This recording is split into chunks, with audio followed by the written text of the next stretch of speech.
What it do, my loves and thugs? Hey, everybody, how y'all doing? Welcome to my channel, Watch Your Mouth Reviews. It's your boy James, where I am here to get my honest review while trying to watch my mouth.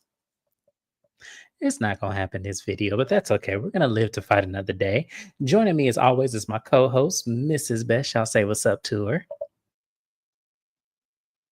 Apologies. Hi, everybody. I hope that you do like the video. Subscribe to the channel. I will be back in just 5 minutes. My apologies. No problem. Take your time. I'm going to go ahead and introduce Shani. She's up in our chat first, as she always is. Hey, Shani, thank you for being here. We appreciate you. You still watch the episode, so take your time. Oh, yeah. I'm sorry. I'm sorry to catch you. It was a good episode nonetheless. She giving Heather a perm. Heather need more than a perm. Heather need deep root conditioner. Her hair is scary to me. So when Angie was doing the Angie just was setting up a scene. She really wasn't doing much. She had a spray bottle in one hand and a roller set in another one. The only accurate thing that she says, Heather looks like somebody's grandmama. And she did in that chair. That was the only thing that she said that was accurate. But anyways, y'all, this was a crazy episode. There was so much wrong with this episode that it almost made me annoyed with just about everybody.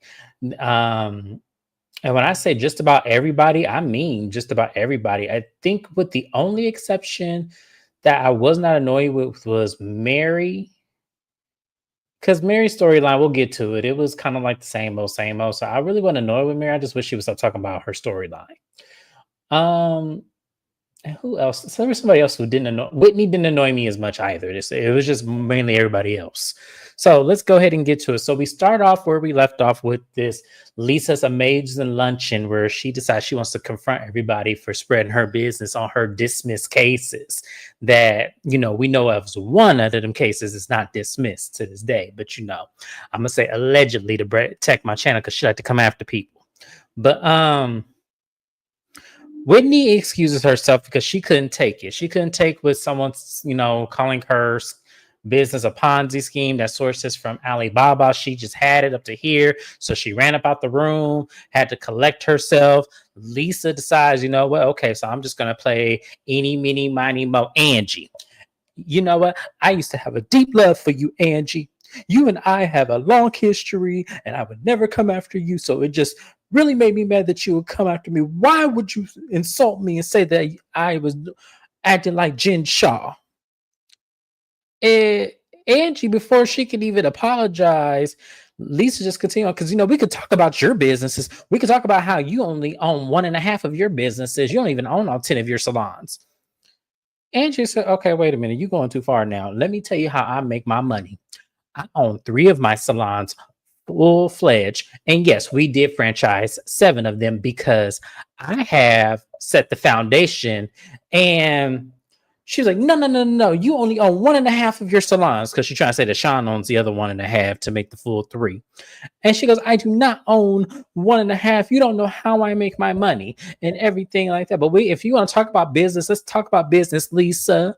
Angie said, Lisa, how about we talk about how you're not even promoting your son's products, which is in my store that never sells. How about we talk about that and how it's still on the rack right now? But you'll promote another business that you got to endorse, which I was the plug that got you endorsed for that line. You'll promote that on your social media, but you won't even promote your own son's social media. She goes, don't talk about my son and my products because I am very much there and I know what I'm doing. And you know what? Yeah, I'm going to go ahead and promote that business because they said I had great hair and they're paying me a paycheck.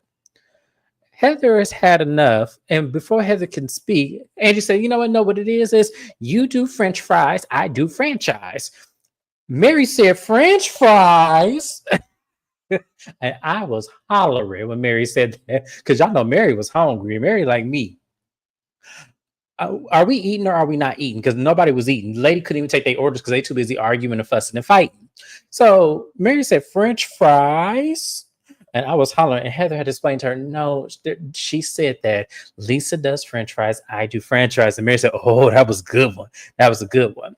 So Heather pipes up and says, look, you both are hurting each other and taking low blows. Lisa, you took a low blow by trying to say she doesn't own her restaurant. Her hair salon. And Angie, you took an even lower blow by bringing up her kids. Like, you guys, come on, like, we can't do this.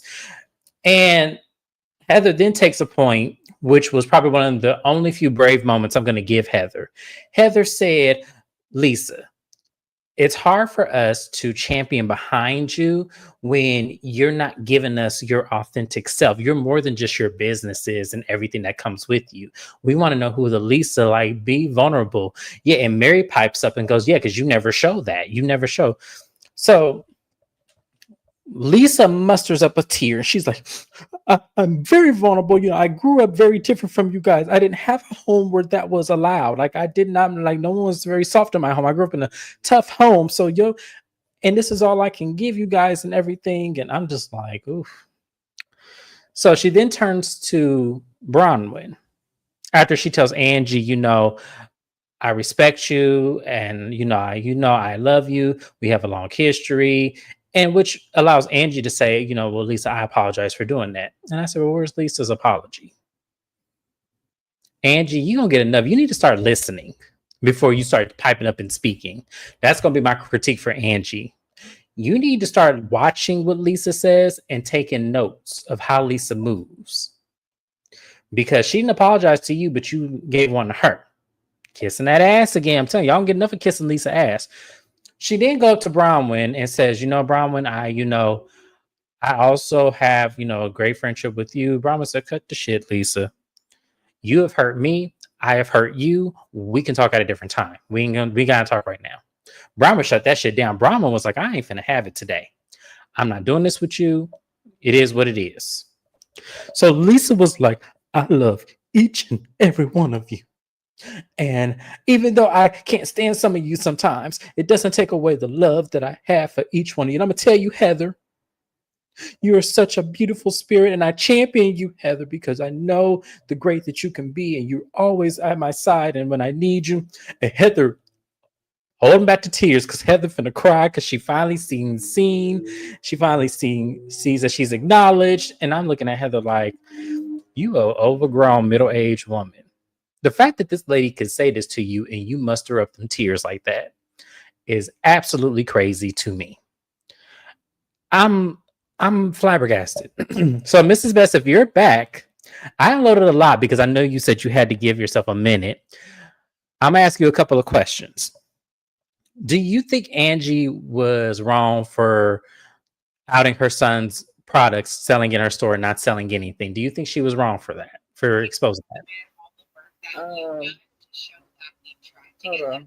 This lady just talking in my ear. I am on the clock, y'all. I promise I am not and do not mean to disrespect James's life or any of you guys. I got 30 minutes left. I'm almost done. What was your question? Can you please repeat it? No, it's okay. Was Angie wrong for doing the tit for tat and bringing up Lisa's son's product that sells in her salon that isn't really selling, and she just exposed that to everybody? Do you think she was wrong for doing that? No, because this is the son that's an adult, right? Yes. Yeah. If the son was like an 8-year-old, a 16-year-old, like, I'd feel away, but he's an adult. If you don't want your kids spoken about on Housewives, if you don't want your kids to be a part of the argument or whatever's going on, then don't have them be a part of it. Let them go live their whole little life on their own. The other thing is Lisa will do some below the belt shit and not give it a flying, you know what? And she'll make an excuse or, well, you said this about me, so that's why I did that. So with somebody who's lacks as much accountability as Lisa does, she has none. I don't blame Angie. Fuck you and your son. I don't care. What's she gonna do? Cry and get another hair commercial? What will she do? What will she do? Because at the end of the day, Angie did a favor and she was bringing it up to show, like, I have been a good friend to you. And Lisa likes to diminish and dismiss what people have done for her and the types of friends that they have been to her just because she's mad about something small or it's not getting her way. So this is why Angie's a great housewife. Keep your foot on their neck and be unapologetic about the shit that you say. Because Lisa would do the same thing. I agree. And that's why I don't.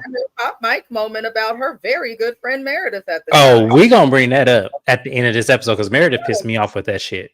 story. And Angie ain't say nothing bad about the kids. She was just like, you're not promoting your son's line, because if your son is regular and living his life, he seems to be a good kid, right? This boy has a line at his age because of his parents and the status that they afford him and the privilege that they afford him. That does not mean and translate to he's automatically going to have success. If you use your success to help get your son shit into somebody's store, then you need to use your success to promote your child. But Lisa's going to cry, oh, they're talking about the kids, we're bringing kids into it, even though Angie said nothing about the kid. She's so concerned about herself that she forgot to promote something that she's trying to help her son with. How he's supposed to promote it when he's running around somewhere on a mission trying to get us to love the Lord? How's that going to work? It won't. So I'm even if it is, hi Shani, even if it is both of the boys' businesses, that makes it even worse because one of the boys is underage. So Lisa, you should have been promoting your stuff. See what these housewives like to do, the new age housewives, the new era, across all the franchises. They like to bring up shit as if it looks oh so bad, but not pay attention to what was talked about and brought up. Because y'all could get mad at Angie for bringing it up. But why couldn't you pay for a $25 Google or Instagram ad for your child's product? But you could send Angie $600 in the form of Venmo? Okay, Lisa. So it's like, yeah, okay. But it's not that bad. Leave Angie alone. I actually like her, and I hated her when we started doing these recaps. Hated Angie. I didn't like her either. She was to me like such a waste of time to bring back. As I told y'all, at the time she was on the show, there were three of them. There was her, Angie Harrington, and then Dana. And Dana was the one that stepped up to Jen Shaw and was like, you better shut your ass up or you want money on your books. You better be quiet then. So I would never forget Dana for that. And that's who I felt like really should have got the snowflake was her. But they chose Angie K because Angie K been trying to get on the show since season 1 and didn't. So, you know, it is what it is. But that was pretty much all my questions. That beginning scene was funny as hell because I was like, y'all let Lisa manipulate y'all into thinking that she's sorry, thinking that she's this, thinking that she's that. And it's just kind of like, when y'all gonna learn? Point out though, because I was watching season 3 of Ultimate Girls Trip with Heather and Whitney on there. And I'm looking at number one, Heather. I don't blame you for the Ozempic, girl. That's all I'm gonna say. Because looking back, I said, "Oh Jesus!" But I feel like Heather, you sat there and you're trying to play a role of the Queen of Peace on this show when you are the Queen of Mess on this show. It just felt very disingenuous. I feel like Heather doesn't stand up for the people that have been there for her. She didn't interject until Angie and Lisa was getting into it, but allowed Lisa and Whitney to get to it. So I'm looking at Heather. I don't buy this, woe is me, I want to bring the peace. We're supposed to be a group of friendship. I don't buy the bullshit. Not from the lady who lied about who gave her a black eye just to stay relevant. Like, no. Yeah, and that's how you know Lisa lying when she gets to screaming. I'm starting to notice about her. When Lisa get to lying, she get to screaming. And the shit don't make no damn sense. But I guess season 1. I know. And that's why I'm like, y'all can get a clue. Like when she start lying, yeah, it's when she starts screaming. Hi, Kiwan. Thank you for being here. We appreciate you. So I'm gonna move it on along. So we have, you know, some opening montage scenes. We have Mary and Heather at brunch, you know, because that's what Hash Kitchen is. I love Hash Kitchen, by the way. That's one of my favorite places. We had Meredith and Seth, you know, she talking about she want to build a skylight and, you know, upstairs and turn her jewelry store into a caviar lounge. And I'm like, do we really eat caviar like that? Like, that is expensive. Meredith, yeah. Lady, you live in New York. How are y'all gonna put Meredith on Next Gen NYC with her husband? Have them talk about how they're in New York more than they're in Salt Lake City, and then keep this boring broad on Salt Lake City. Yeah. I don't understand it. It's crazy. And then the last little nothing scene we have is with Whitney and Justin. She's up there trying to put her stripper pole back in her house because she said that she has not had one since they moved into this new house a couple of seasons ago. So now he's putting one back up, and she actually wants to get back into that side of Whitney because she misses the old days where the carpool moms used to gossip about her and spread rumors about how she got a stripper pole in her house. And then they showed the montage of her season 1 on the stripping pole just to twirl it. And y'all, I wasn't paying attention that closely, but I just realized that her dad was sitting there cheering her on while she was twirling in that stripper pole season 1 when she had got married or renewed her vows. I said, whoa. I said, your dad was in the room with you while you was twirling on a stripper pole in your basement. Okay. Wow.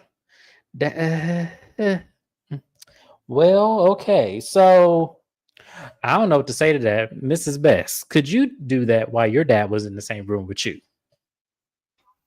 My dad would probably whoop my ass, even at this age. Savior Charles would absolutely whoop my ass. And yes, I'm saying his government name on here because I would not play with my dad like that. I just would not. As far as my dad is concerned, I don't know a stripper, never seen a stripper. I'm a virgin. That's how it should be. Hey, you're married, which is crazy. I'm a daddy's girl. I'm a big daddy's girl. Always have been.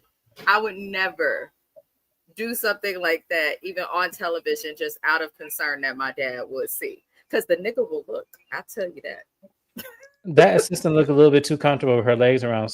That was their daughter. That was Chloe. I was like, wait, when this happened? And then I had to think about it in the scene. I'm like, oh no, that was their daughter. Yeah. She looked just like Meredith. All them kids look like Meredith. Like all of them. Brooks looks more like her than any of the three. Yeah. But they all look like Meredith. Like all of her kids look just like her. I think Meredith's family is not as effed up as we may have thought. I feel like they're always trying to have these quirky moments on the screen. And I don't understand why she's here, and I'm gonna keep. She be spinning that stripper pole in front of her kids, don't she? I don't know. I ain't gonna know. No, it wasn't. No, it wasn't. What? That wasn't her. That wasn't Chloe in the scene. I think that was Chloe. That was Chloe. That was Chloe in the scene. That was her daughter. Yeah. The only thing is that was one of the few times that I can say that we've seen Chloe like glammed up. Yes, because she looked very day to day. And so it was, I agree with you there. Yeah, that was their daughter. Yeah, that wasn't no assistant. Meredith was so concerned with her stuff. You know, Meredith don't give a damn about nobody else. It's the kids. Yeah, I only watch episode 1 this season. I'll be here for y'all reviews. Oh, thank you, Kiwan. I'll probably go back when they get rid of Heather and Lisa. These both get the Giselle Bryant and Kyle Richards treatment. I don't see them getting rid of either one of them no time soon. I can see them getting rid of Heather, but Lisa, no way. I don't ever see them getting rid of Lisa. Lisa would have to quit the show on her own for them to, I see that happening.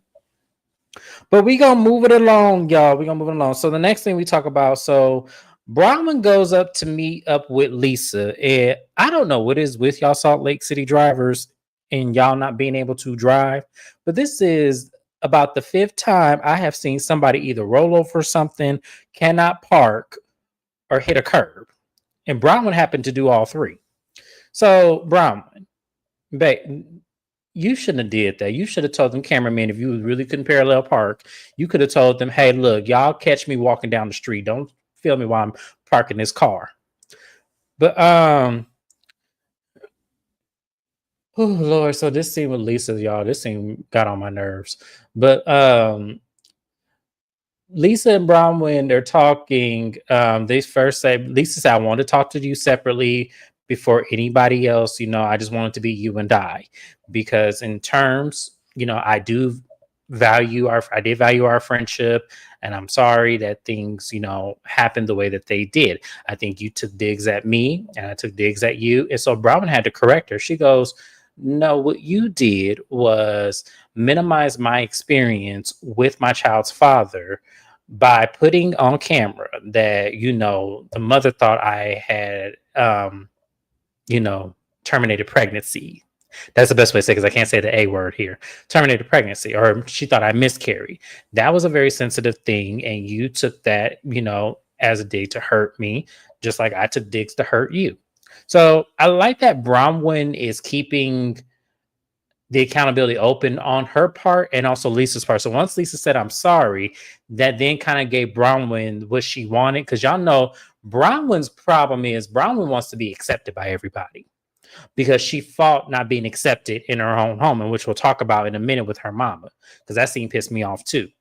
But as they're talking and, they let things, go away and everything. She did also thank Lisa in the hindsight of it, because she said, had you not reached out to that family, I don't think the opportunity would have ever presented itself in no way, shape, or form. So you doing that actually gave an avenue for it to happen. It's just unfortunate that it didn't. And though I agree with Bronwyn, it probably wouldn't have, based on what the baby daddy's mama told Lisa.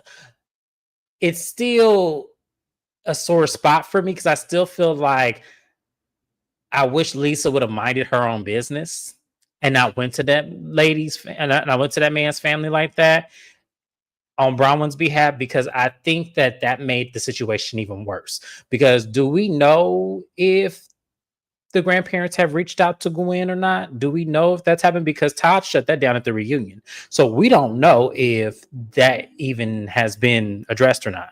But even still, it was kind of like, I wish Lisa wouldn't have did it. So once, they talk about that, and Lisa, kind of resonated with Bronwyn that she that had to be hard with her. Bronwyn then mentions, that she has a hard time being accepted. She's has a house full and her mom is there. And one of the situations she's struggling with her mom is how she parents Gwen, and how, Gwen is now 18. And, there's certain things that she says to Gwen that Bronwyn's mom would never say. And she doesn't know how to really,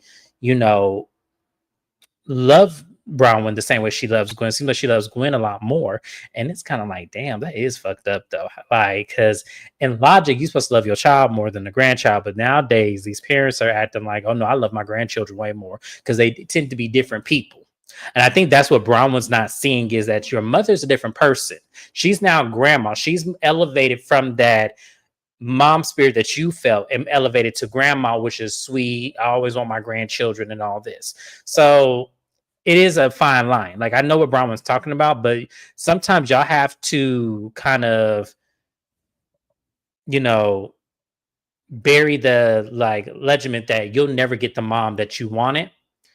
And you'll never have the grandmama that Gwen has. Like, you'll never have that. Your mom is very adamant on keeping things how they are and keeping the way she sees you. She, that's pretty much what we got from that conversation we'll talk about later. But that's what she's getting. And I wouldn't have shared none of that with Lisa. Because all Lisa is going to do is collect mental notes and then find a way to bring that back to Bronwyn in the form of an insult. Y'all gonna get enough of telling Lisa y'all business, all for her to use it as a silver bullet when she's ready. But Mrs. Best, how'd you feel with the scene with Lisa and Bronwyn?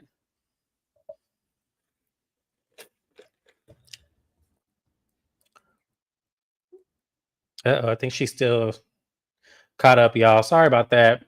We trying. Let me read some of these comments. I'm here. I didn't hear your question. I was ending a meeting. I'm sorry, y'all. No, I was saying, how did you feel about the scene with Lisa and Bronwyn and them making amends? It was bullshit. It was absolute bullshit. Hey, y'all. It was absolute fucking bullshit. That's my opinion on it, just because Lisa didn't take accountability. To me, you're never going to have resolution unless both people are accountable for their part in things, or at least accountable for what their part will be going forward. Lisa likes to half-ass stuff and say what's necessary.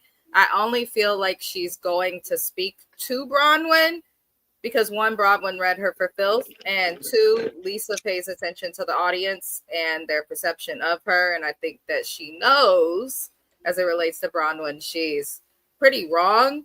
I also felt like it was bullshit because I felt like Lisa, it's not just that you had a relationship with the father of Bronwyn's kids' family. It's that you had that relationship, but when they had the opportunity to speak about it, Lisa kind of initially sided with them over her friend versus being willing to hear her at first. So I don't feel like Bronwyn should have forgave Lisa for that part. I just don't. It feels like maybe she's doing it to prioritize her space on the show. But I think the shit that Lisa did and said about Bronwyn, especially as it relates to her kids and her family, that's not forgivable. That goes beyond money and a show and all of that. Like, I'm not a mom, but if you play with my kid, mention my kid, or are cool with somebody who wanted nothing to do with my kid, like, there's not $1 on the fucking planet that will get me to forgive you. So I was like, if she could be cordial with her without forgiving her for that. But I just felt like, Bronwyn, you either gonna read her for filth and be consistent and keep your foot on her neck, or you're gonna just let shit go. But you gotta pick a lane. Right now, I feel like Bronwyn's everywhere, but only with Lisa, if that makes sense. No, she is with Lisa, but I just want Bronwyn to stop feeding Lisa ammunition and then playing victim when Lisa uses it. Same thing when she mentions in the same conversation, I forgot to mention it. When Bronwyn told Lisa, about the sucking dick thing for clothes and stuff, because she had mentioned it was a joke that Bronwyn had told her about 4 years ago, as a joke, Lisa used it as an ammunition to say that's how Bronwyn gets her clothes. And I want Bronwyn to realize, okay, that's a pattern. And I think for you to get angry when she uses it at an opportunity to see you, it's like, well, you gave her the ammunition to play with you. So you need to stop telling her stuff so that way she doesn't use it, because she's going to use that mom shit. She's going to use it. We all see it. And I feel like Bronwyn does a disservice to her. So that's why I wouldn't have forgiven Lisa that easily. I will wait and see. I will wait and see what happens. And then we could talk about where we go from here. That's the thing with Bronwyn. Even in the confessional, she's making it seem like everything's just going to be cool. There is no truth with this lady. How can you know that when you angry, but not know that when you calm? Like, those are not your friends. Like, there are people I am no longer friends with today that I was extremely close with. There are people whose secrets I know to this day that I will never share with anybody. Because just because you're not cool with somebody or not a friend, or just because you get mad at someone, doesn't mean that you suddenly start using the stuff that they once vented to you or confided in you in against them. And Lisa does this with every single person. So Bronwyn disappointed me, and she better fix it and fast. I'm just saying, because she pissed me off. This was the first instance where she pissed me off. We'll get to the next one in just a minute. The next scene we have is Mary and her cousin Big Joe with his handsome self driving over there to the church. And Mary walks in, and y'all, I'm sorry, I've been in some tacky churches in my lifetime, but that had to have been the most tackiest church I've ever seen in my life. All that damn. Is there a picture of Mary's Nana shaking hands with Jesus? Why? And a white Jesus at that. I wasn't even mad at that. I was mad at like the fact that there's so much red everywhere. Why is there so much red? What did you change? That was it standard? Church. Let me tell you, if it's a Pentecostal or a Baptist black church, it's going to be red, green, or blue. Okay, I've never seen red. I've seen the green and the blue. I've never seen red. I have. Shout out to Allen Temple Baptist Church, East Oakland, California. My family, they've been going to that church forever. Every time I walk up in there in the Sunday school, tacky ass red. Oh God, I was like, okay, because remember, Mary used to have green carpet all over her house, like when we first met her, and so to see this red church, I'm just like, oh my God, Mary, you in these colors. I'm surprised. I've only seen in Pentecostal, I've only seen green and blue. I've never seen red. So when I saw that red, I was like, oh my Lord. She was talking about the drapes and the curtains and she was noticing everything her cousin didn't do, because her cousin Big Joe is the contractor, and she was talking about in the pews how there's needles sticking out the pews and stuff. And I said, well, damn, did y'all even try to get this church done? But Mary has not opened the door to her church in the last 2 years. So she's ready to, get that backup going. And they have a little small conversation, which I am going to talk about because it is very pertinent. Mary is the reason the show exists. if we really think about it. So it's always prominent to talk about her storyline, but I'm sick of talking about this because I'm just like, damn, it's messed up. He asked how Robert's doing because he's excited. Robert is excited the church is coming back. And Mary said the church will be good for him because this is his foundation, you know. And Big Joe remembers when, you know, Robert was walking, he actually walked in the pulpit of the church and everyone gasped. And Mary's like, yeah, you remember that. And she goes, it's just so crazy, you know, where this is and, you know, where he is. And he asks, how's he doing? She goes, every day is a struggle. You know, he got it some days he don't, but I'm no fool to it. I'm watching him. She didn't say it like that, but that's how Mary said. Mary just watching her son because she's not believing everything he's doing full front. She's kind of just taking mental notes and just watching the behavior to see. And that's one of the things I love about Mary. She's very astute. She knows exactly, you know, what she's doing and how to watch people. That's why we love her so much. So in the terms, she also brings up her, you know, her mother and how, you know, if y'all remember, Mary's mom put it out there that, you know, Mary did some scheming is to get married to Robert Sr. and take over the church because the mother wanted to take over the church and marry Robert Sr. And every time they talk about this conversation, I just cringe because I'm just like, oh gosh, like, why? Why do y'all have to talk about this? But what we come to find out is that, you know, Mary never got the closure with her mother, you know, on anything because once she married Robert Sr., her mother cut off all communications with Mary. So her mother recently just passed away. And so Mary knows she has to close the chapter on that book, but she says that it's hard for her because she'll never have those moments that, you know, were validated, you know, that she needed. It's crazy because we're going to talk about a scene with Brittany that I kind of feel is the same thing. I kind of feel like we're paralleling here. Something's going on with Utah where the women are paralleling life when it comes to children and then having a man. So now that we kind of talked about Mary's scene, how did you feel about Mary, her church, on her conversation? It was what it was. Condolences to Mary about her mama, and I hope Big Joe fixed them nails. I hope you do I think too. that though Mary's family situation is what made the show interesting, kept it relevant. Mary and Jen Shaw are the reason that Salt Lake City survived for as long as it did.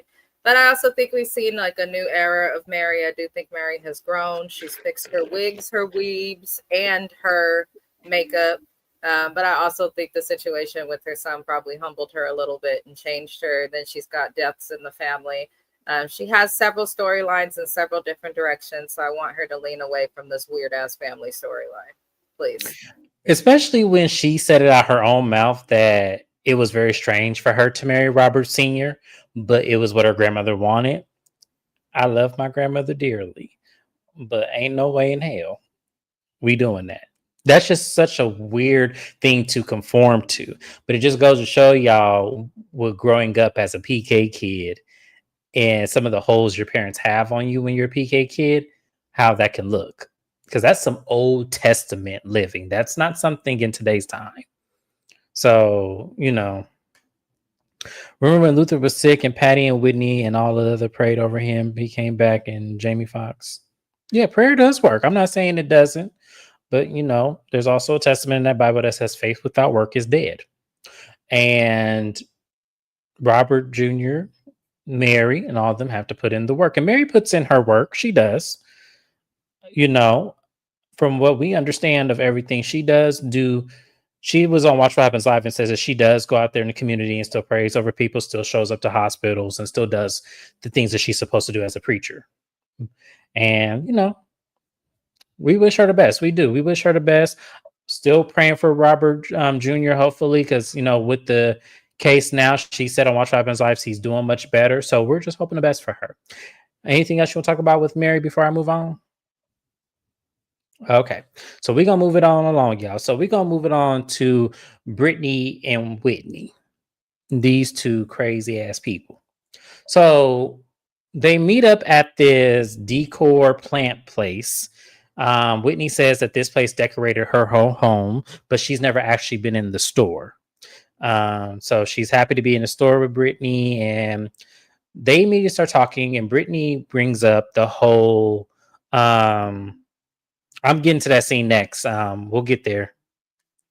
Um, Brittany brings up to Whitney. She says, I just wanted to let you know that I am sorry because when I saw Lisa tear apart your business, everything at that table, I realized that when we were on the camping trip, I had did the same thing, and I didn't feel good about that. Once I saw Lisa in action, and I'm looking at Brittany like, Brittany, you knew what you was doing. Like, cut it out. So Brittany apologizes. Whitney accepts it. But let me tell you about Brittany. Brittany, you full of shit. You feel slighted by Lisa. And what you doing is you sit up there trying to kiss up to everybody that's not good with Lisa so you can kind of finagle your way through this show. We not stupid. The viewers are not stupid. This is Old Testament Housewife chronologically 101, the book, the Old Testament, where the person you thought you was cool with ain't really, ain't really seeing it for you. So you move your ass around to the other people who you just got into it with, apologize. So that way they know to invite you to shit. So you can stir up some more mess. We all know how this works. But for her to sit up there and actually pull that shit, I was just laughing. And I'm like, look at Whitney. She's so dumb. She falling for this shit. Because I would have said, no, you knew what you was doing. And you knew what you said. It didn't take for you to see somebody else that says the same thing about my business for you to automatically feel bad. I didn't buy that. Mrs. Best, did you buy that? No, but Whitney needs a job. Mm-hmm. I know Whitney playing the long game. Yeah, she's playing chess, not checkers. I get it. I don't think that it can even be analyzed because I don't think that Whitney gives a flying you know what about Brittany. I don't think Whitney believes anything Brittany says. I think they like kind of treat Brittany like that fly in your house that you've been working to get out of the house for a couple hours, but just won't seem to fly out the window or the back door. That's how she treats Brittany. So like that's my thing with Brittany on this show. Like you can't even really properly analyze a scene or have an opinion on it because this girl is so full of shit and empty-headed. She's so much of a dingbat that is, you can't take her seriously. If I was Whitney, I would have just said, yeah, I forgive you. Because if Whitney come in her even a little bit, she could be like, your shoes don't match. And this bitch Brittany probably gonna break out into tears. So yes, I absolutely, I accept your apology. I forgive you. Whitney did what she had to do. I'm actually not mad at Whitney thus far this season. The problem is I feel like it's too late for Whitney's turnaround moment, if that makes sense. No, it definitely does. I don't see her making it to season 10. I don't. So but she's being forced to film with a friend of that fucking Heather introduced. I should see Brittany in more scenes with Heather than anybody else, especially because Heather can't show us nothing independently. Heather ain't checking for that Brittany. Heather's not checking for that Brittany. She ain't been checking. Heather ain't filmed with that lady once. This entire time. We've seen Heather out with Mary. That should tell you something. Heather playing checks, not checkers. Hi, DM Rocks. Thank you for being here. So yeah, I'm not surprised by Heather not filming with Brittany. I wouldn't film with Brittany either. Brittany would be such a C-list character where we'd be like, oh, I forgot to invite Brittany. I don't know if I'm gonna do it now. Tell her Louis Vuitton bag is from 1980s. She might freak out. But anyways, our conversation then moves on. Whitney asked, is her and Jared still together? And Brittany said, yes, we're still together. We're working on our relationship so that way we can, get engaged and everything. And so Whitney then asked, well, how is Olivia taking it? And she goes, Olivia would like to see me not date right now. And, that's hard for me because, I really love Jared. He's so good to me. So I don't know what I should do. And Whitney goes, well, you need to choose your child. No matter if your child is grown, you're never going to not be a mother. So you need to, choose your child. Would it be that hard for you not to date and honor your daughter's request? She goes, yeah, that's a tough one. I don't think I can do that.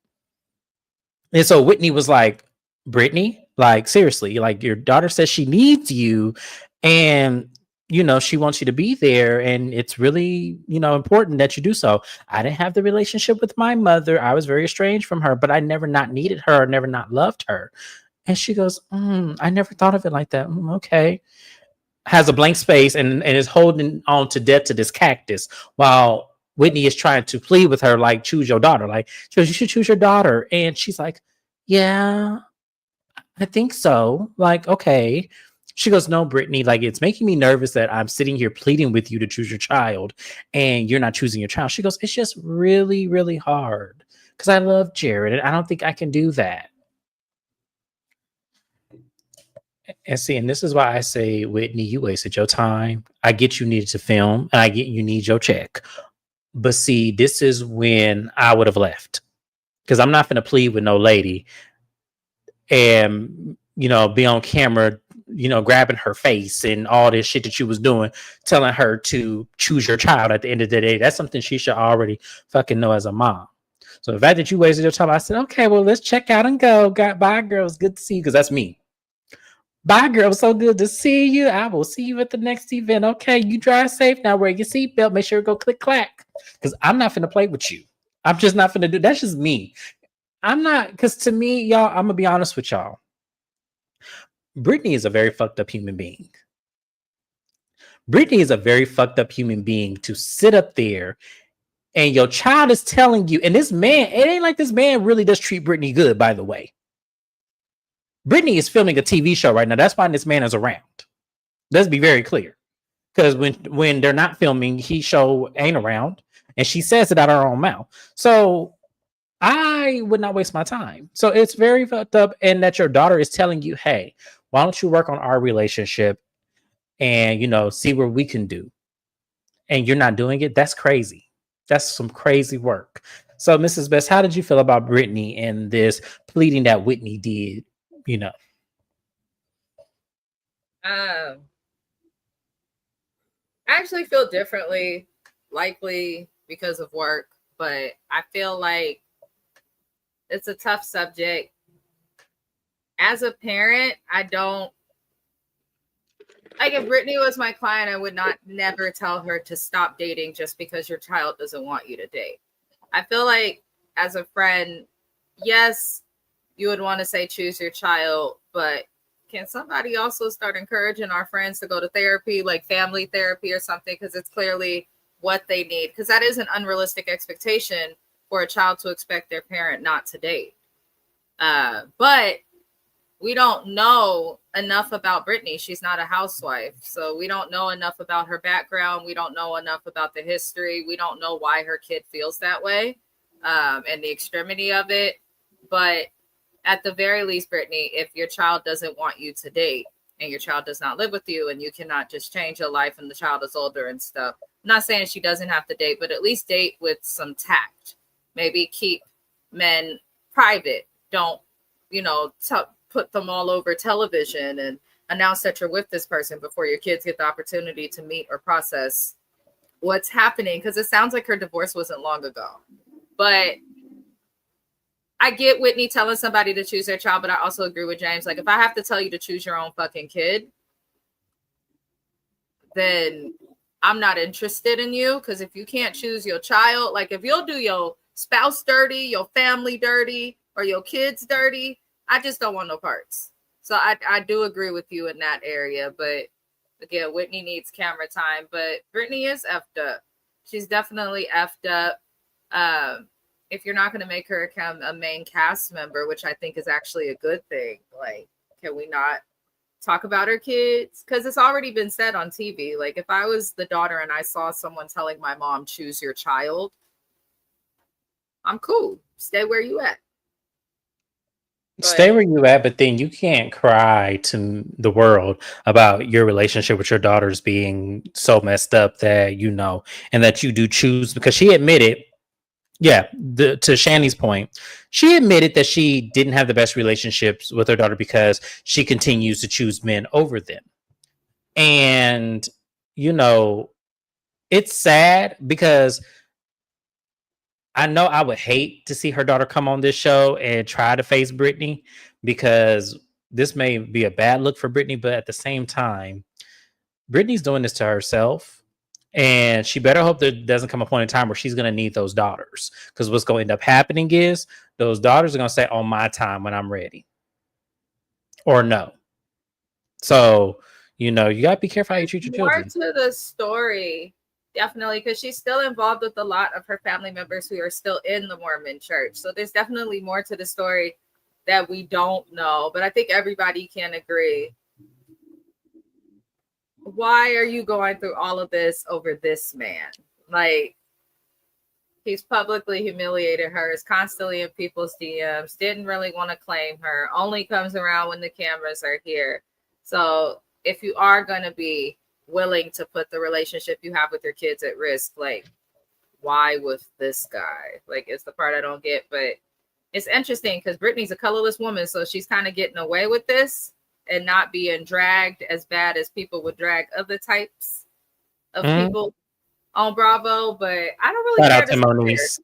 Yeah, I don't care to see her. We don't know what she do for a living. All we know is that she's an ain't shit mom that's thirsty as hell, that has spread her legs for the brokest husband. And I don't care to see it anymore. I don't either. Mary said that Jared DM'd her again on Watch What Happens Live. I'm not surprised. And and if I was Mary, I would reply to Jared and say, if you DM me one more time, I'm gonna tell Robert Sr. Because y'all know Robert Sr. don't play about Mary. So old ass, by the time he get there, Jared will be retired. Come on. If she messed up a relationship with her kids before Jared, then for sure she needs to fix a relationship with her daughters before she goes into another relationship with some man. That's the problem. See, it's the religion. Because what we understand about Brittany, she is Mormon, just like Heather and Whitney, and I think Lisa too, and Bronwyn. So there's a lot of things that say that things have to look a certain kind of way for your lifestyle as a woman. You have to be married. You have to have children. You have to be, catering the man. That was Heather's problem in her relationship. Heather said after her and her husband watched Scary Movie 2, he divorced her. Imagine your husband divorcing you over a movie. Crazy, right? If you tell Brittany, then that's gonna be no time soon. Brittany, you're gonna be waiting a while. Show is. That's right. I forgot she's Mormon also. Yeah, she is, and it's something with that religion, y'all. I just crazy. So we're gonna move along because I'm getting close to 4:30, and Mrs. Best has to do her live next. The next thing we see after Whitney and Brittany meet up is that Bronwyn has a conversation with her mother. Her daughter Gwen is going to her and her boyfriend apparently enrolled in some bowling league, and Bronwyn feels like that's some bullshit. They ain't got no damn bowling league. And the mom said, well, what's that about then? Because they told me they were in the bowling league. And she said that they're trying to get some personal time. And the mama said they got a whole wing to themselves of the house. You mean something they can't get no personal time in their own wing? And to some degree, I understand, because that's awkward being as the man being in your girlfriend's mama's house, and then you got your grandparents in another wing of the house. Like, that's awkward. So yeah, they trying to leave the house and do what they need to do. So what's Shani say? Wait, what did she like the movie and the husband didn't? That's why he divorced it? I'm confused about that. Heather didn't go into no details. That's all she said, was that after they watched the movie, Scary Movie, he wanted a divorce. So I don't know if there's something that led up to that. I don't know if it was the movie itself. I don't know, but that's what Heather said out of her own mouth. I will never forget that. I think she said it was either last season or the season before last with Monica. It was either one of those. She said it. I remember, because I was like, that's why y'all divorced? Really? I feel like I'm gonna go on my channel. I'm gonna find the episode. Right. He was looking for any reason, probably, but but that's what she said. Can't negate it. But anyways, back to Bronwyn and her mama in this scene. And y'all, I'm not gonna get into the specifics because Bronwyn mama is something else. Muzzy is something else. And once again, we can't fault it because it's Mormon religion. Everything has to look a certain way. Everything has to be a certain way. So I have to take Muzzy with a grain of salt when I start talking about this conversation. But you know, Bronwyn says, how I parent my child is, different because she asked her mama if there's no way that she would allow Bronwyn to move her boyfriend in the house. Mother said, oh, no, that ain't happening. Not in my house. That's not happening. She goes, we definitely two different people. And Bronwyn, starts to, it's not that she feels sad. She just kind of is taken aback because she's like, wow, that was a dagger. And she also talks to her mom about, growing up when she was raising Gwen and everything. She was saying how the mom had to take her because she was like, yeah, because you couldn't afford to keep her. And Brown was like, well, wait, you're not going to let me seem like I'm some out of control mom. Like I was working and I would have got 2 jobs to make sure my baby had daycare and everything. So don't say that. You offered to help and I took it. And Brown was like, when it comes to her mother, she just never can do enough to please her. She also tells a story about how when her mom and her 2 sisters, all 3 of her daughters were pregnant at one time, which is fucking crazy. And I didn't know Bronwyn had any other siblings. So let me put a pin in that real quick. So Bronwyn was telling a story about when they were at the baby gap. The lady was asking, can I help you find something for your grandchild? And she was talking to Bronwyn. And Bronwyn said, no, she's looking for a present for my sister. And she goes, oh, I'm sorry. I thought you were pregnant also. And Bronwyn was like, oh, no, I am pregnant. And the sales lady was like, oh, do you need something for this grandchild too? And the mom said, no. And I said, oh, okay. So once Bronwyn says that story, they're still cutting it up. And I'm going to put a pause on the calls for this really quickly. Because Muzzy, it's very convenient that the child you run to when your husband is down and out is the one that you treated like Cinderella. It's mighty funny how where them other 2 sisters at? Are they still living? They don't have a rich husband. It don't matter. Said in the first time that we met her, she equated Bronwyn's success to Todd, as if Bronwyn had not raised her daughter on her own for many years and worked and went to school and finished with a child. If anything, that's to be admired. It's one thing to be a single parent. Shout out to all the single parents out there because y'all really are the backbone for a lot of people.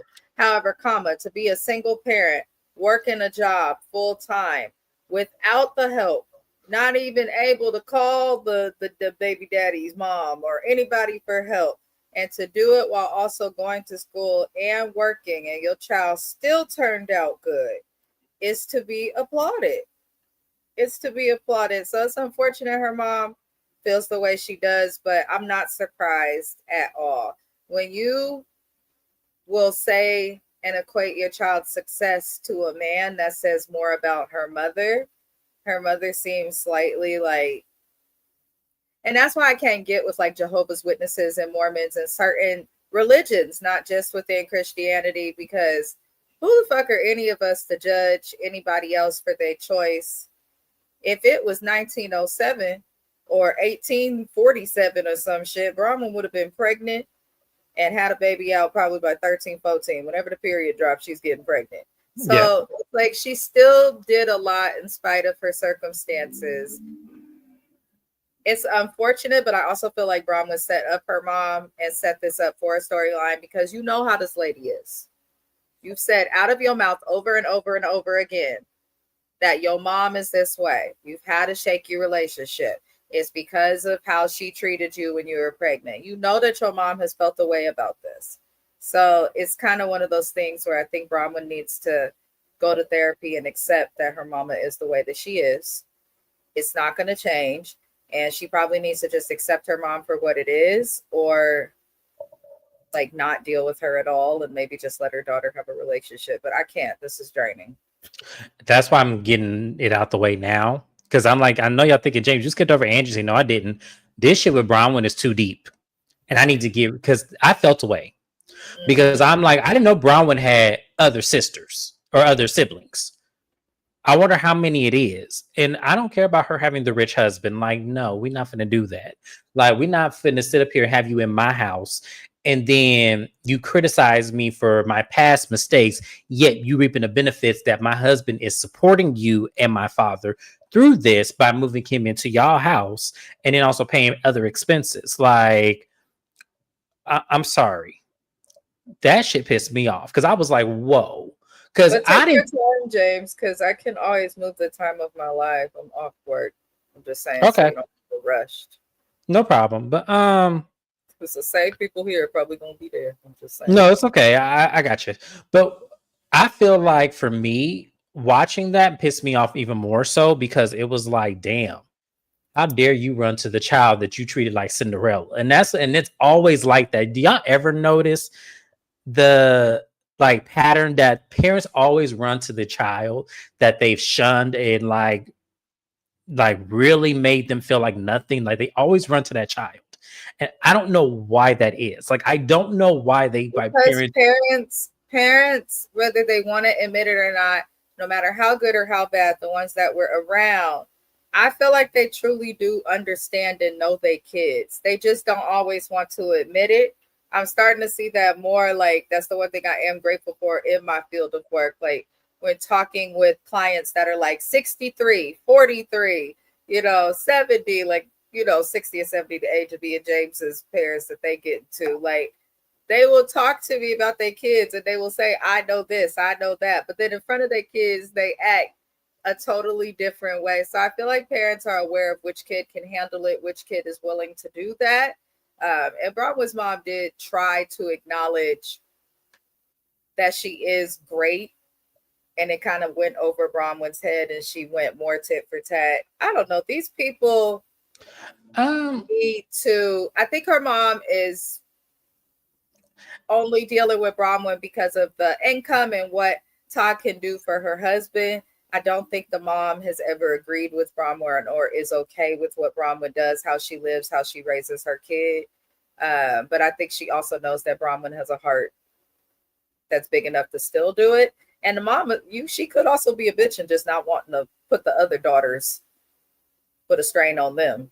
It's like, but Bronwyn can handle it. So I don't know. And I don't like that. And that's the thing. I don't like the fact that just because she can handle it does not mean that you put all your burdens on her as if you haven't done that her entire life. So it's wrong, but I feel like with that generation, how do I say this politely? And this is not all people. There's no way to say it because just go ahead and say it. Age of 50, but for the most part, people over the age of 50 have a hard time adapting to how things have changed as it relates to emotions and feelings. They also seem to have a hard time changing. It's kind of like that term, you can't teach an old dog new tricks. I truly do believe that to a certain extent. So that's why I say I feel like it is deep. Bronwyn needs to go to therapy. I don't think she'll ever get through to her mom. No, But her mama ain't shit. No, and I agree with that. I'm gonna make one more point. I'm gonna acknowledge y'all in the chat in just a second here. Bronwyn needs to get therapy because Bronwyn, if you watch me, hey girl, how you doing? You'll never get what you need out of your mom. Mm-hmm. You'll never get it. You'll never forget it. So you might as well just forgive her now for where she is in life and accept her for where she's going. Because ain't no part of that, all these acknowledgments that you want, all of this, you want someone to see you, all of this, you want, someone to acknowledge you and validate you. It's not going to happen. Your mom is never going to see you that way because of the things that she tried to make sure you didn't do, like trying to hide your pregnancy from the church because of the position your dad had. Like she's never going to, like that's in her mind. And it still is. Like your past is always going to be in your mom's present. And it's very sad. Like I almost want to hug you because I want you to understand you are loved at the end of the day. And there's nothing about what you went through that didn't mold you and shape you to who you are now. And you are a very well-spoken lady. You are very smart. You have made a great life for yourself, regardless of how much your husband contributed or not. And also, you have found your way onto a platform that is going to definitely aid you.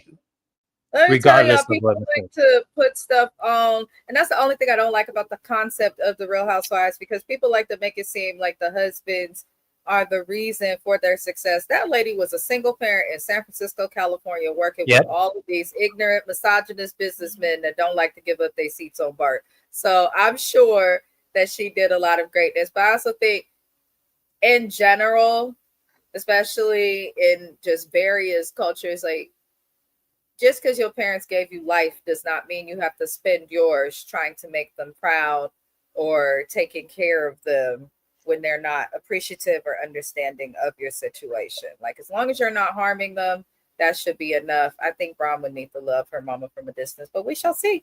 We We shall shall see. see. But Kevin Reynolds Um, was right. That is exactly why she's a people pleaser. Yeah, I'm gonna read those comments. And sorry, y'all. Shani say even if the two other sisters did have money, maybe they don't want to be bothered with the mom. I think that's what it is too. But don't leave her at my doorstep. Y'all all share responsibility. You get her this half of the year, I'll get her that half of the year. We ain't finna do this. Hey Kevin Reynolds, thank you for being here. I appreciate you. Um, Not to jump ahead, the last scene with Angie K and Meredith confirms why I initially never saw it for Angie K if Mad Day was a person. Yeah, I do see what you're saying, but I feel like this is pertinent to why this happened. I'm gonna explain that in just a second. Hi Naya, thank you for being here. We slowing it down for y'all a little bit because I don't like these lives being this long because nobody never watches it all the way through. But that's okay. I'm having a good time talking it over with Mrs. Best. I heard Braun was ooh, I couldn't even finish that sentence, Kiwan, because that lady is something else. At least Something. Reba, we really came down on Reba on Beverly Hills. But I'll say this, at least when she saw that son needed it, she She gave her gave the it to, I love yeah, you, the hug. Even though she fought through it, you could tell she did that because she truly cared for her child. This lady, she didn't give not shit. I said, damn, ain't you a Christian? Ain't y'all supposed to be forgiven? for real. Like she hold on to Bronwyn's past and gripping it for dear life. Like I Yeah. ain't letting this go. You done No way. fucked up the This church's lady is money, in and I ain't letting her this go. 40s. She's in her 40s. She's married. She's not even in the same state that she was. Her daughter is grown. And this lady is still mad about some shit that happened over 20 years ago. It's like, come on now. Oh yeah, She's she worse than way Reba. way worse than Yeah. Reba. I didn't think it was possible. I still think Reba's racist, but at least she loved her child. You Right. know what I'm saying? Yes. I can't, there's a lot of racist people, a lot of fucked up people out there. You go to jail, prisons, they all got somebody that they love, and it's usually their children. Because you ain't So gonna tell me that Kyle is prettier than Garcelle. You're not gonna tell me that. Yeah. That scene was painful. I felt for her. Mama issues are on a different level. Yeah, they really are. They are super. No, she's way worse than Reba. Reba wasn't that damn bad. This lady was terrible. To hide your but daughter's Reba pregnancy. also works in mental health as a counselor, Yeah. and is probably more trained in introspection and can understand how to connect certain stuff at the very least for her daughter. This lady is just no See, shade to the Mormon religion, but she's trained in ignorance. Y'all, if y'all do your research on this religion, I'm surprised Bravo doesn't lean into like really digging into it some more. I'm gonna equate Reba with Mama Dot, which is Candace's mama. That's what I'm gonna equate Reba to. Comparison, Yeah, yeah. that's what I'm gonna equate her to. Yeah, her mom tolerates her barely that she's ashamed and leaked it into their bond. Yep. Because that's manipulation. She knows her daughter. And she's gonna use that as a tool because Brahma's always gonna compete to be just as good as the other two sisters. That's why she does it. So, we don't watch our mouths say no, we ain't too late. Um, does she look for her mom's validation in her friend group? Yep. Likely. Yep. Yeah. She Absolutely. just wants to be accepted when she has everything that they want, which is sad. Which is sad. It's incredibly sad. That's why I'm glad that her and Mary have like bonded with each other because Mary gonna tell you you don't need these heifers. Mary, because that's what Mary told Monica. The problem with Monica is Monica didn't listen, and Monica was still trying to validate. Had Monica aligned with Mary more, Monica would still be on the show. She would. Guarantee it.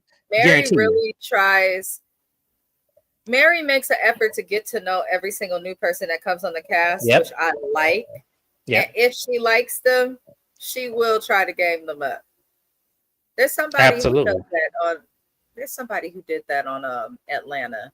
Phaedra. Phaedra's Phaedra, like that. yeah, Phaedra, because every new person, Phaedra, especially with Kim Fields, Phaedra Yeah. definitely rallied against Kim Fields, especially going against Kenya. So we could appreciate Phaedra. I don't give Phaedra much on my channel, but I'm gonna give Phaedra that. My mouth dropped when she told that baby, "Oh my god!" Not the fact that you had not one but three pregnant daughters, and you gonna buy shit for the other pregnant daughters, but this one you're gonna shun because I guess Bronwyn wasn't married like the other two. That's what my assumption is based on how that religion works. It's crazy So too because your religion says not to terminate the pregnancy, and she still acknowledged part of the religion. And her mom really could have viewed that as some type of a compromise. Like, yeah, I made the mistake. I fornicated when I shouldn't have. However, I am still acknowledging our religion and not terminating pregnancy. Like, her mom just won't give her nothing. that's because Lisa is cold like her mom. Like Lisa has a lot of parallels to Muzzy. Like there's a lot of parallels. Muzzy is dismissive. Muzzy is disrespectful.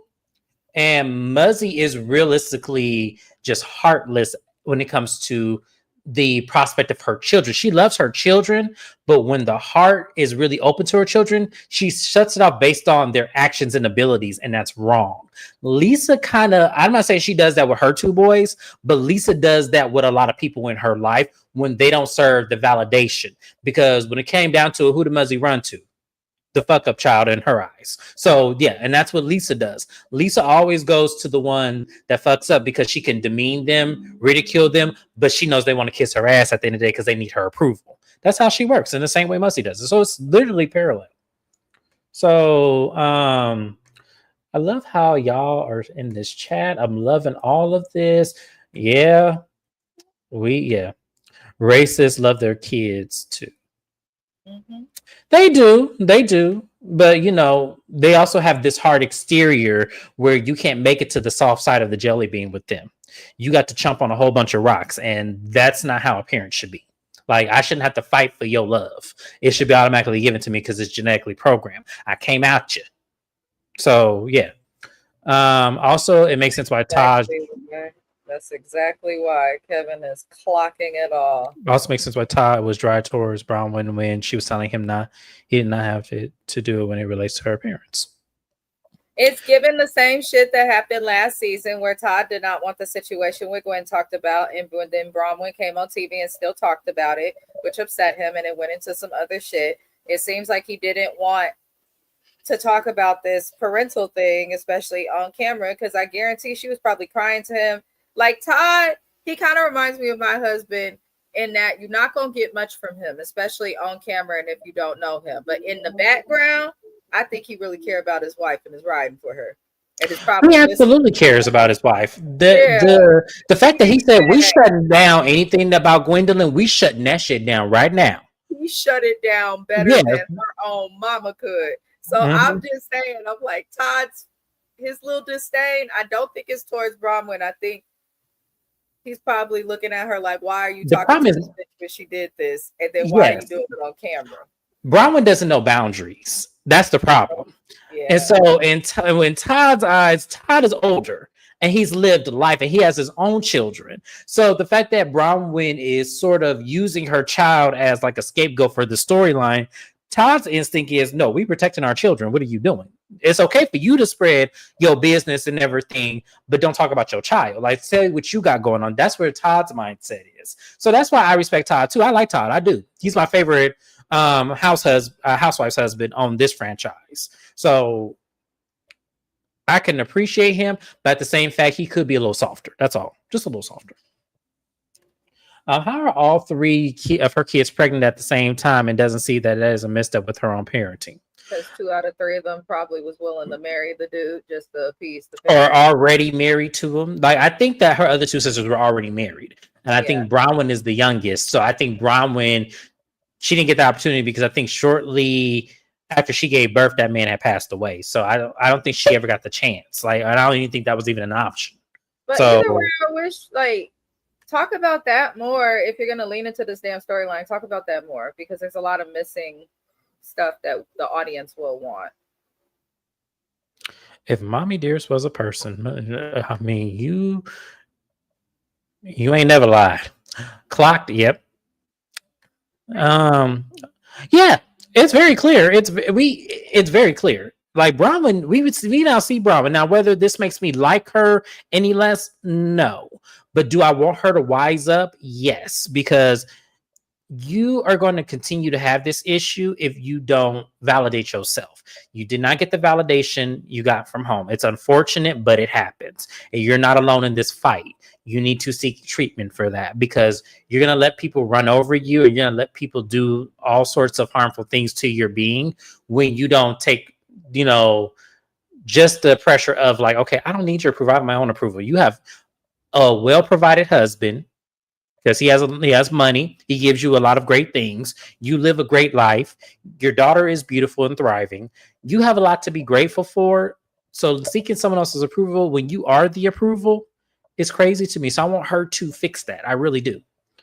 Um, y'all are crazy. Shanny.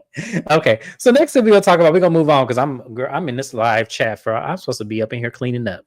Let me go ahead and get through this next two scenes. So the next thing we have, Angie is at her salon because she has let her cosmetology license lapse for quite some time. So she has to, get back in the salon and start, doing roller sets and perms and stuff. So she invites Heather to, come on over. And when I tell you, we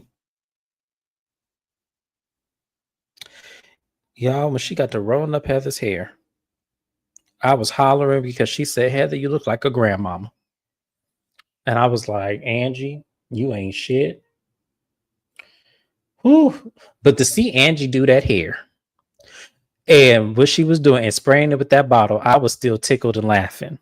So the conversation happens where she's saying that, the other day, some lady comes up to her and Sean as they were, in the business looking over things.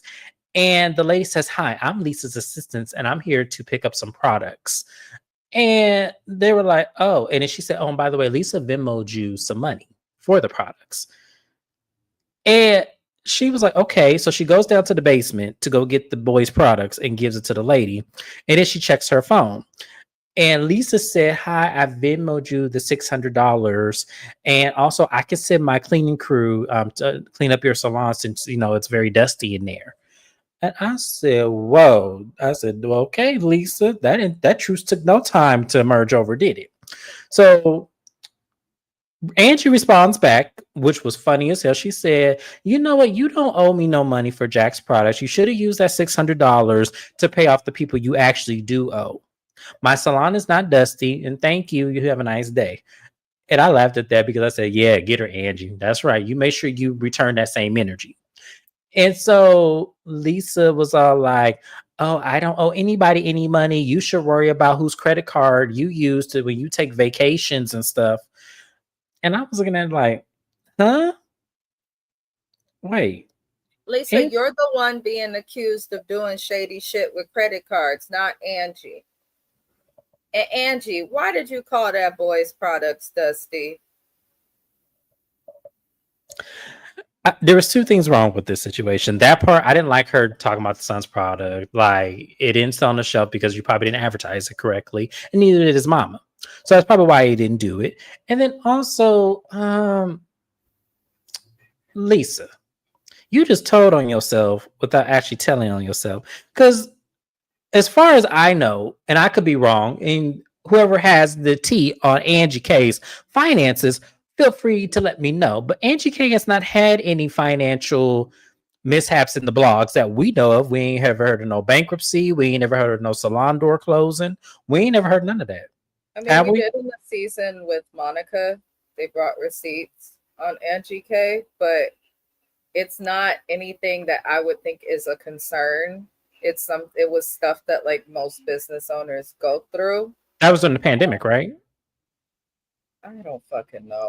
But I either remember way, like that, the but that business that she's in, I don't expect people with hair salons to just be able to solely be profitable for many years consistently off of that. That's why you look at salon people like Kim Kimball, who's still doing hair for mhm. people in addition to having a salon. So I'm like, I don't think coming at people for finances in this economy is like gonna reflect well for any of the housewives personally. No, because everybody's struggling. So it's stupid to even do that. But as Angie is showing Heather these messages, here come Heather. See, Angie, it's hard to defend you when you go below the belt. And, say this to Lisa. Like, it's so hard to defend you. And I'm looking at Heather. This lady Venmo'd her, sent someone into her place of business, made a mockery of it, and then also tried to throw shade. Like, Heather, I'm tired of her. That's why I say, if you're going to play this peaceful role, play it correctly. Because Heather defends who she feels like at weird times. But no matter what, she's always going to align with whoever her brain views as the most relevant housewife. She did it with Shin Saw. Then she got off Jen Shaw's titty when the milk dried up. And now she's eating Heather's ass or eating what's her face. So I'm genuinely sick of Heather. I am too, because it's like, okay, so call Lisa right now and say, Lisa, you went below the belt by sending that lady up to this woman's business, collecting your son's product and then Venmoing her $600, and then got the nerve to say you'll send your cleaning people to clean her dusty salon. Heather, you're in the salon right now. Is it dusty up in there right now? Okay, then. So I'm sorry. That pissed me off because it was like, Heather, I'm sick of you with this shit. Like, you are still in high school with your mentality.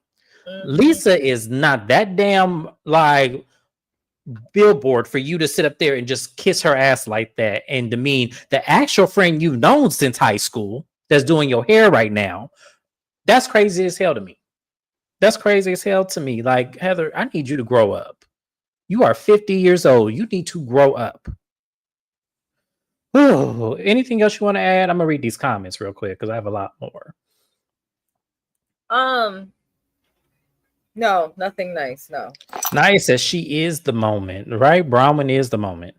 Oh, Lord, I was nervous for Heather. I was too, because Angie fucked up that hair. We know she did, because when she was taking them rollers out, I said, "Ooh, wee." She goes, Heather's like, I'm in my, hot girl era, and I'm like, the only thing that's hot is that chemical that she ain't got in your hair. That's probably what's hot. Grandma Heather, right? At least she didn't say Shrek in a week. Damn. Big question. Is Heather's hair look the hot ass mess? The hair, it was terrible. I said, Angie, you need to go back to school. You need to go back to school and do it right, because you had a spray bottle in your hand and putting a perm in that girl's hair. You got to wash that out. Heather's hair, I'm surprised Heather's hair didn't. Y'all remember that scene and What's Love Got to Do with it with Angela Bassett when that lady gave her that color and all her hair started falling out? That's what I thought was going to happen to Heather. I really did. I really thought that was going to happen to Heather. Hot ass mess. Is it me? But parts of her hair was not parting. Her hair is damaged. Like, when I was looking at it, her hair, she needs a deep rooted conditioner. And I feel like Heather dyes her roots way too much because her roots were dry as hell. Pay your Angie, right? Like, I don't believe Angie is borrowing money to go on no damn vacation. If she's doing it, she's probably doing what most business people do. Probably take a renovation loan or something, like doing something that's probably effective.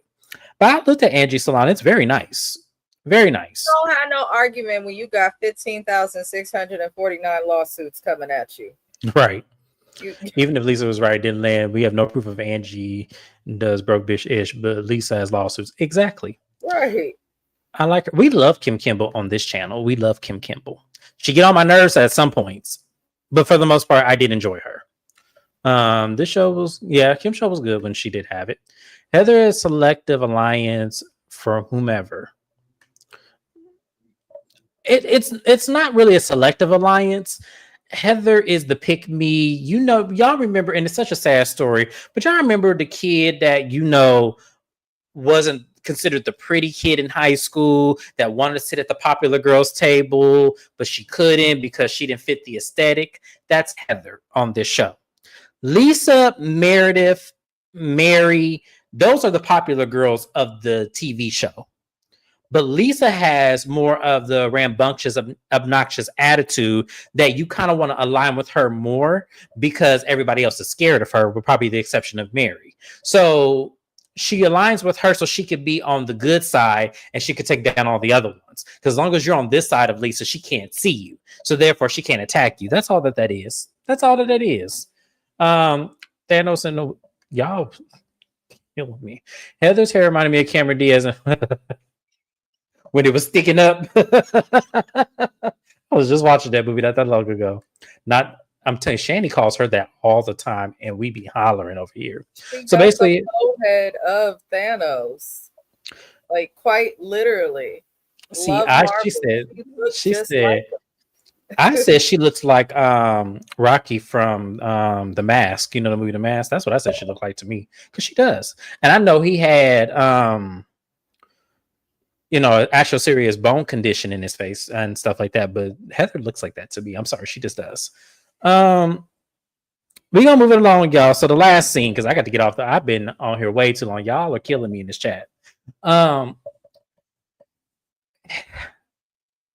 Angie goes and meets up with Meredith. Meredith pulls up in her new Lexus, and I was shocked to see Meredith drive, because Meredith doesn't drive, y'all. She's a New Yorker. So the fact that Meredith actually drives, I was like, wow, Meredith, you drove your own car today. Wow. That Uber bill expensive, ain't it? Uber going up in the prices, y'all. Y'all better be careful. But anyways, they meet up and have lunch, and they are starting to be okay with each other and move forward, because they were coming at each other neck to neck. Meredith had that bullshit about them coming for her son's sexuality, that interview that Sean did, and then they retracted saying, actually, no, you use your son's sexuality for a storyline, which she did, and that's what it is. So she tells Angie tells Meredith, she goes, Meredith, listen, I'm not the kind of person that wants to jump on the bandwagon of beef, but I think there's some things you ought to know. When Lisa and I were good, and you and Lisa and you and I were on the outs, Lisa gave me some information on you to do some research, so that way if you came at me again, I have it in my pockets and now come at you. She was telling me that I should Google this name, that name. There's allegations of shoplifting and debt and all kind of stuff. And Meredith was taken back by it, because Meredith was like, in her confessional, I don't believe Angie. And I'm looking at Meredith like, Meredith, for someone who brags about having a law degree and have all these businesses and is so successful, you really are delusional and stupid. Because yes, I believe Lisa did this. Because if Lisa could say that you effed every man in New York City and called you a garbage whore, what is giving somebody some tidbit information that may or may not be true about you in her argument against you? Because mind you, Angie never said when that was. She didn't say if it was season 4 or season 5. My guess is that it's season 4, when you and Lisa were still kind of on the outs, and she was blaming you for that DM situation with Monica. That's when I think she gave you that information. Or gave Angie that information. So you really expect me sitting here listening to this lady say, I feel bad about that, but we're in a good place, and I want to tell you what Lisa did, because I would never do this to you, but that ain't your friend, girl. Yes, I 100% believe that Lisa did this. And the fact that you don't believe that she did this is absolutely insane to me. And so she tells Angie, I will have to talk this over with Lisa, and I'm going to confront her. I just want you to know that. And Angie said, I have no problem with that, because I have nothing to hide. And the episode goes off. So Mrs. Best, I have to ask you, and I'm asking all y'all in the chat too, do you believe Angie? Yeah. Mm-hmm. I don't think she has a reason to make it up. But yeah, Meredith to me shouldn't be on the show, but I'm not surprised by Meredith. For the most part, if Meredith is loyal to you, she'll stay loyal to you. So I think that's what she's doing with Lisa. But I do believe Angie. I 100% believe Angie. Angie didn't even have to finish her sentence. Yes, I believe that because, as I said, she had a hot mic moment where she said you effed everybody in New York and she called you a garbage whore. Like the garbage whore thing, I'm never letting that go. I want y'all to know that right now. I'm never letting that stay because that is below an insult to me. So, yeah. Let's see what y'all talking about in this chat. And I got to go because we got to go to Mrs. Best channel and I got to clean up because my mama will be here in about an hour. So I got to hurry up. My place ain't looking too good, you know. I ain't got no. Let me stop telling my business. Meredith is working for that check. Meredith ain't working for no check. They is giving Meredith this check. She got a good relationship with Andy. That's why she's still on the show. Because Meredith would have been gone if Carlos was in charge of the show. I love the mask with Cher. That is one of my favorite movies. I'm telling you, I love that movie to death. Like it makes me cry as well. Shame. My father is buried in the cemetery. That was movie was filled in a mask. On another note, Mask is my favorite Cher movie. Oh, I remember you telling us that, Kevin Reynolds. Yeah, it is one of my favorite Cher movies as well. I believed every word. We all did. Because what reason would Angie have to lie? Like that's some huge accusations. Angie lied on. Has Angie lied on anyone on the show before? I don't remember her telling untruths on anyone on the show. Or am I wrong?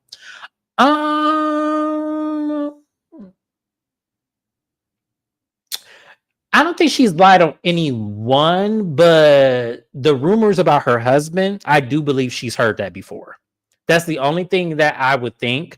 Like when Monica released that tea, I do believe Angie has heard that rumor before.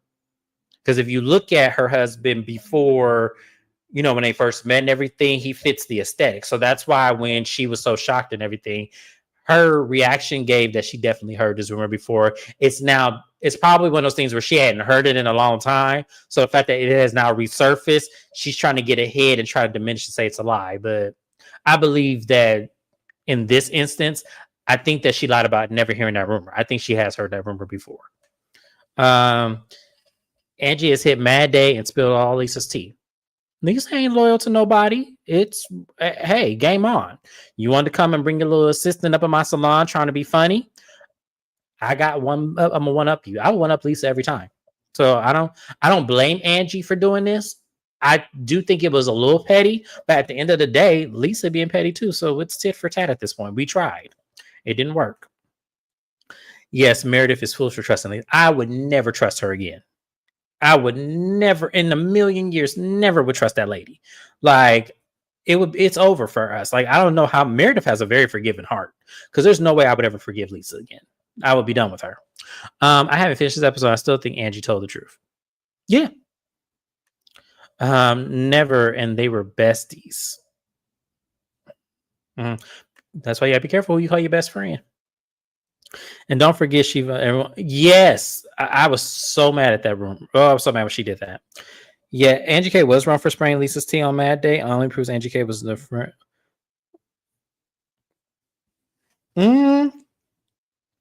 I'm assuming you say Angie K was not a friend to Lisa. I have to dissect that a little more because I don't think that she was not a friend to Lisa, but I do think that because let's play devil's advocate for just one. Sorry, Mrs. Best, for your live because we run into the time we need to go live on your channel. Sorry about that. But I'm gonna play devil's advocate for a little bit. So let's suppose that Meredith and Angie do become close, and then Lisa sprays this information. So in that case, it's like a double-edged sword. Angie could be fucked if she didn't do it or if she did do it. Like it's one of those situations where it's hard to really like grasp like Angie being wrong. Because even though it is Mad Day, it's still something that she would need to get ahead of if her and Meredith are going to be in a space where they're going to be cool. Because Lisa could also spin that too. Not any being alive, but maybe white lies. Yeah, I can see it was probably white lies. Has Angie K lied on anyone on the cast yet? No, Angie K hasn't spray people see. Yeah, I get James. However, let's agree to disagree. Friends do not spray each other on Mad Day, period. Ain't letting ish right. Yeah, but also that friend ain't a friend to her. So yeah, I mean, yeah, I guess we can agree to disagree. I think she was a friend to Lisa, but Lisa And that's my thing. That's why I said I don't think it's like it is a Mad Day thing, but I feel like it's a double-edged sword. She's gonna be damned if she do, damned if she doesn't, for a number of reasons other than the one I just named. So yeah. James, you're calling Angie K for Lisa. No, because if Angie K was wrong, I would say Angie K was wrong. I don't think she is. I don't think she's wrong. I think it's messed up. Absolutely. It's messed up, but I don't think it's wrong. Sorry, I just don't. Mrs. Best, speak up. I kind of feel differently. I'm not gonna lie. On one end, Lisa deserves what she's getting because Lisa does this to everybody else. However, if I consider somebody to have been a friend, even when we're not cool and beefing, I'm not gonna spray your tea. So I'm kind of like in the middle. Like, yes, Lisa deserves it, but what Lisa did to Meredith is not what she did to Angie K. If that makes sense. So that's no, that does make sense. And I do understand what you're saying. Absolutely. I think that it's not the same thing. It is apples and oranges. But as I said, this is not something that's like sprayed in Lisa's business. This was used as a silver bullet to hurt Meredith. So I think in context, I feel differently because of what the circumstance is. It would be one thing if Lisa told a secret about Meredith and Angie K decided to expose that. Angie K saying she gave me information when you and I were beefing, and I would never do that. But be careful who you call your friend, because she was very easy to throw you under the bus. See, that's why I'm saying I don't think it's the same thing. I just don't. It's that, like, just because I'm having an issue with the friend doesn't mean that I need to go and warn other people of my issue with the friend, because every person has a different experience. So the way Angie K is fighting, I love it and I'm here for it because Lisa deserves it. But she's not fighting in a way that says that we were ever real friends. And if they were real friends, she's not fighting in a way that says that she ever wants to seek resolution. So that's my whole thing. Like, I don't care what nobody do to me, sleep with my husband, steal my money, all of that. I'm not going to go parading around and talking about it and warning people about you. I'm going to move on and do what I do. But in this setting, the women can't do that. And I kind of feel like also Angie K didn't need to do it because we already see Lisa for what she is. And that's what I wish this cast would stop doing so that Lisa can appropriately get what she needs to get. Like, Angie K did not need to say shit. All she needed to do was make it very clear, like, Lisa's been rude to me. Lisa flips out on me. She sent somebody to my salon. Instead, she chooses to keep throwing daggers, tit for tat, causing this never-ending bullshit that nobody wants to see, when all she has to do is shut the fuck up, put the cigarette out, and let Lisa fall on her own ass. Because she will, and she is. But it always gets interrupted by the women trying to have a moment. And I said this last season, and a lot of people came at me for saying that when Angie K had that moment when she used the prop. I was like, sometimes a lot of what she does to me, and this was why I didn't like her for so long, seems performative. She does shit because the cameras are there and it comes off not genuine. But if somebody was ever your true friend, you're not going to do what she did. You just not. But all the women in this group are full of shit. None of them are really friends, and they just be using the word loosely. So I also be thinking of that. But, you know, I'm also happy to see Lisa suffer, which is bad, but I am. And I think that's my excuse too, because I don't care for Lisa. I want Lisa to get the karma that she deserves. Like, I do, whether that has to come through Angie K, Mary, Heather, Bronwyn, the karma Meredith, is hitting Lisa right now in the form of lawsuits. Miss, I have to call all 7 of my lawyers on camera when something happens with Jen Shaw. Miss, I brought the racist lady Jenny Nguyen. Like, karma keeps trying to come for Lisa, but the women keep interrupting with these dumbass tit for tats. She's gonna sink her own ship. It's been sinking, and these bitches keep patching it up. So I just want them to do better and stop trying to have a moment. Just be genuine. If y'all don't fuck with Lisa, don't fuck with Lisa. She'll see. She'll figure it out when everybody starts treating her like they're not interested, when everybody starts acting like they don't want to go too deep, or treating her the way they kind of treat Brittany, like, okay, Brittany, you tripping. Like, once they start to do that in accord, Lisa will see and maybe change, or she'll continue to bullshit. But the tit for tat is tied, Angie. Please wave the flag. She gonna do that until she gets, what she wants, which is to take this lady down and probably get her off the show. I don't know. I just, once again, I feel how I feel. We all feel how we feel. This is why this is a review. This is why I love doing this, is because I'm somebody that can see both sides of the fence. Not that I straddle it, and I will pick a side. But the problem is that both, you said it, Kevin Reynolds, because I was just going to say this. Both of them are garbage to me. Both of them are garbage to me. However, Lisa is using Angie because she can't come at Bronwyn. And that's why she made up with Bronwyn. I see Lisa's game. You can't handle this lady. So what you do is you go to the friend who you know can't handle you. And that's what you're doing. That's exactly what you're doing. So that's why I said I wasn't really too mad about that. I just wasn't. Like, it's a comfortable forum to discuss when these that's no hag. Cameron, do you mean Heather and Lisa? No, he's talking about Angie, Kay, and Lisa. Heather trash too. We can include her. Heather is trash as well. But but like I said, I do think that they both are garbage. I do, because to me, I feel like Angie, at the same time, you trying to drive a wedge between Meredith and Lisa. If someone did that between you and Mary, you would have a fit. Let Meredith fall on her own sword, because she's going to do that anyway. Because Lisa is going to, I'm telling you, Lisa's going to have her day with Meredith again. I see it happening. So, but yeah, Heather too. Bronwyn destroyed her. Lisa is still crying to John. Yeah, absolutely. And that's why she ain't going up against Bronwyn. That's why she made up with her strategic, because she knows where Bronwyn's weak spots are. Like, she knows where the weak spot is. That's why she's doing it.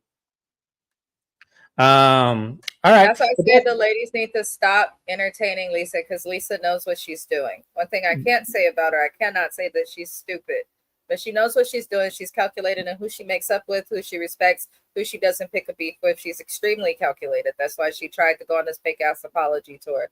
But Angie K doing what she's doing is taken away from that. But the Salt Lake City ladies are giving thus far a good season. Yes. Mary has given, Bronwyn has given, Angie has given. But Lisa, Heather, Whitney, and Meredith honestly can go.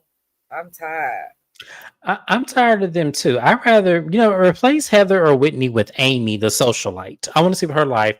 And hell, bring Angie, what was her name? Angie Harrington. Bring her back. Because her and her husband, they were some messy ass people, and I was here for it.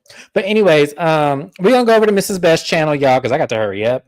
I got to hurry up and get the vacuuming and shit. And I only got one good leg right now. So y'all go ahead and head over to Mrs. Best channel. We're gonna get into love and hip-hop with these ratchet ass people. And I will see you guys over there. Thank you so much for being here. Make sure you like, comment, and subscribe. And I will see you guys on my next live. Bye-bye now.